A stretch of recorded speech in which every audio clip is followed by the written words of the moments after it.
Hey everyone, I hope you're having a wonderful day so far. My name is Allie Dameron. I am a hormone health expert and I've been doing and treating women with hormonal imbalances for over 10 years now. I treat everything from our teenage daughters all the way through postmenopause, anything from acne and period issues to fertility to postpartum to perimenopause, postmenopause, anxiety, low energy, thyroid, gut health, indigestion, any of these different things. So today I thought we would talk about basically hormones one-on-one. I know that when you go on the internet, it becomes very overwhelming and confusing on hormones in general. And I know that that's a topic that so many of you are interested in and want to know if maybe some of the symptoms you're experiencing or stubborn weight loss or your insomnia, anxiety, your gut health issues, if this could be related to hormones. And so today I thought we would talk about sort of the master hormones and how to know if you're dealing with hormonal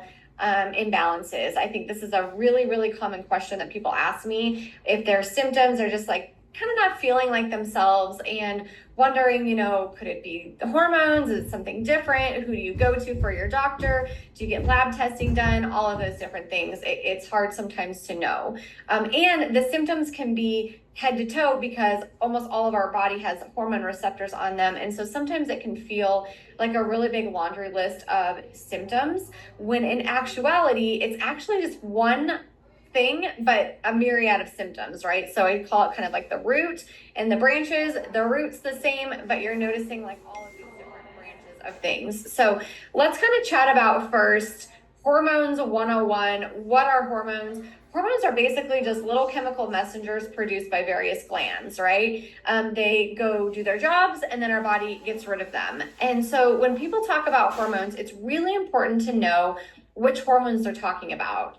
So again, on the internet, all the time we're hearing hormones and balance your hormones and my program will do this for your hormones or this book or whatever. And it's really important to know which hormones, who is this for, what are you talking about? Because there are over 50 different hormones in our body and they're all a bit different. And so hormones can dictate anything from metabolism, growth, tissue function, sleep, mood, the menstrual cycle, obviously going through perimenopause and menopause, which is sort of the lack of ovarian responsiveness. All of this is dictated by hormones. But I like to start here with talking about hormones to simplify it a bit. So that feels overwhelming to think about thyroid and sex hormones and fluid balancing hormones and sleep and all of these different things. But what I want to do is I want to simplify it. So think about a pyramid. The master hormones, which are the foundation of this pyramid, are going to be insulin, adrenaline, and cortisol.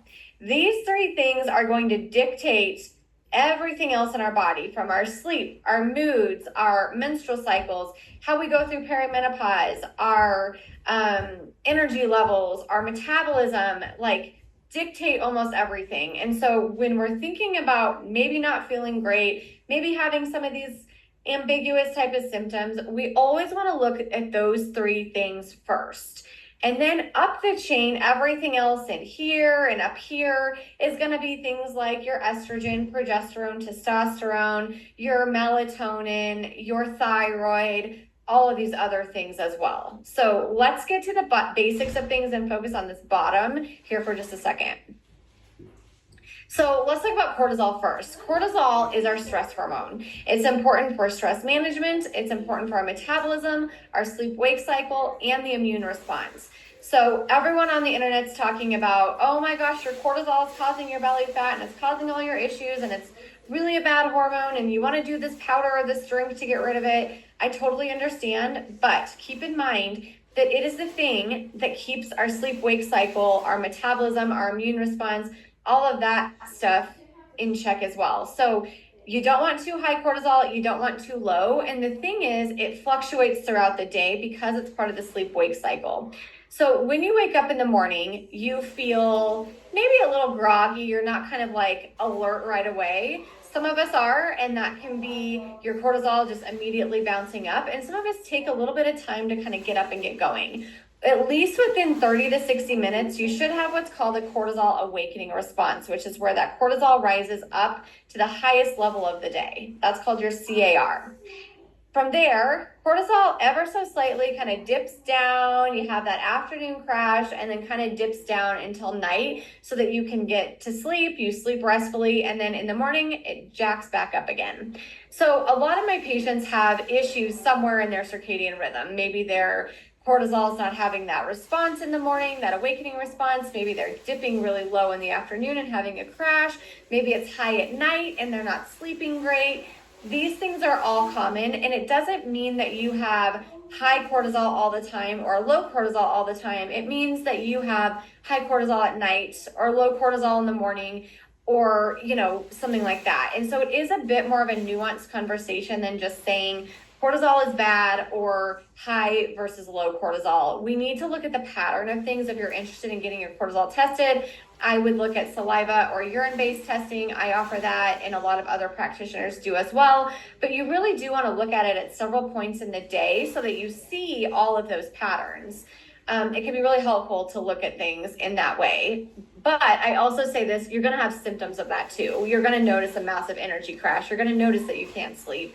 You're going to notice that it takes you 2 hours to kind of get alert in the morning when you wake up and you just feel so groggy. Your eyes are heavy. You drag yourself to that coffee pot. You're going to have also some subjective symptoms of that as well. When our brain feels stressed in the day, so feels like there's a threat, a danger, something scary coming, it's going to say, hey, we need to do something to kind of help ourselves here. And so it can jack cortisol up, which is where we start to see some of like the simplification of this and people talking about like high cortisol levels.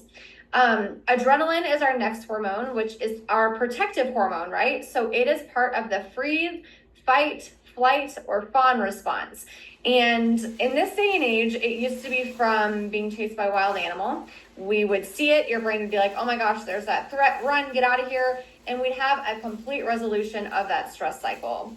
Now, in our modern day culture, it comes from hopefully some different things, but still happens quite often, from things like urgency, perfectionism, people pleasing, overwhelm, toxic relationships, catastrophizing, all or nothing thinking, too many notifications, and technology being just overstimulated from everything coming your way. These are all different reasons that our brain can be overreactive now and feel basically like your world's not safe. If your brain feels like your world's not super safe for you, if your kids are screaming at you, and you have sort of like that trauma response, that can be adrenaline. Your brain's going to make you live with adrenaline to make sure that you're staying safe. And when that happens, if you think about when you're kind of in that fight or flight, a lot of other processes in our body change, right? So our brain changes, meaning that our prefrontal cortex kind of shuts down, which is part of your emotional regulation, logical thinking, memory, and word recall, those types of things. Our digestive system changes. Our musculoskeletal system changes by the redirection of blood flow and oxygen, increasing blood pressure to run or fight. Our sex hormones, if you're in this state all the time where you're constantly, in fight or flight, running around, your sex hormones are going to change. Your body needs to direct resources to minerals and hormones to this fight or flight response and this stress response versus to making things like DHEA and progesterone and estrogen and testosterone. And so it's not uncommon when we see on lab testing some of these sex hormones low to see that somebody is really stressed. I always kind of say when stress goes up, sex hormones go down. And so just a quick caveat, if you are somebody who's had your sex hormones tested, and this is a really subjective kind of nuanced conversation, but we really want to dive into the levels of those because on labs, they're so wide. And we want to know, someone who's 35 years old is going to have a different range than someone who is 50 or 55. And so if your levels are too low for what would be expected for kind of your age, it's really important to look at why. It's really easy to want to take a supplement or an HRT or something like that, which is not wrong necessarily, but I am a big fan in looking at why is your body compensating in this way. And again, usually it goes down to those master hormones. We need to make sure the three of them, cortisol, adrenaline, and insulin, are all in a good place.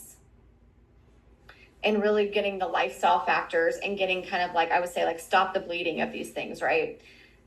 The last master hormone is called insulin, and this is our blood sugar regulating hormone. So when there's blood sugar in the bloodstream, your insulin is released to mop it up and store it first in the liver and muscles, and then when that's full, as body fat. So something that can happen, and there can be different reasons for like kind of the metabolic issues that we see.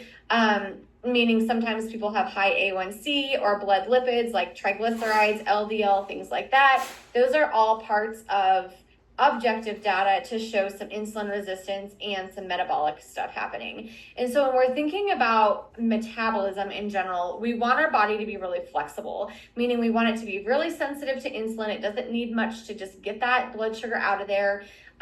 Resistant would mean that it needs a whole lot to get that out of there, and your body's semi-resistant to the amount that you have. And we want our body to be flexible, your metabolism, meaning that you can burn the sugar, the glycogen stores in your liver and muscles first as fuel, but then it's easily able to go into your fat stores and burn that too. A lot of people, and there's different reasons for this, but a lot of people's bodies stop right at the glycogen stores. When that's out, their body has a hard time dipping into that fat store. And sometimes it's because there's too much storage in there, meaning that there is an excess of calories. Sometimes it can be due to that nervous system dysregulation, or specifically the cortisol, adrenaline stuff I was talking about. And it can be due to also like food quality. So a lot of our additives, our sort of air quote like junk food stuff, has different chemicals that can make our brain more addicted to eating and can make our body's chemistry change, meaning specifically like our hunger hormones, for example. So we can become like leptin resistant, meaning that we don't feel our hunger signals. I always give the example to my patients that like if you start to eat Pringles, the motto of Pringles is literally like, once you pop, you can't stop. And that's actually true based on our physiology of when you start eating those, you get hungrier and hungrier. You don't get full. And so, just overview of trying to fix your metabolism. I always say this in every single one of my trainings and to all my patients, the basics work. Whole food nutrition, really working on strength training, stress management, working on the urgency, perfectionism, people pleasing, your relationships, social connection. All of that is imperative for having even a healthy metabolism that's able to burn fat and lose weight too. So make sure that you are looking at things really holistically in terms of your hormones and not just getting super, super laser focused on, for example, progesterone. Like, let's look at everything that progesterone impacts, and let's look at why your progesterone's low, and let's look at what your cortisol is doing and what your adrenaline's doing. These things all work together. Nothing in your whole entire body, from your brain to your toes, work in isolation. And so it's really important to just make sure that we're sort of digging a bit, and you're working with somebody, if you need to, who is able to do that with you, because in my experience, in my opinion, that is how we get true healing, is when somebody's able to look at the interconnectedness of all of these things.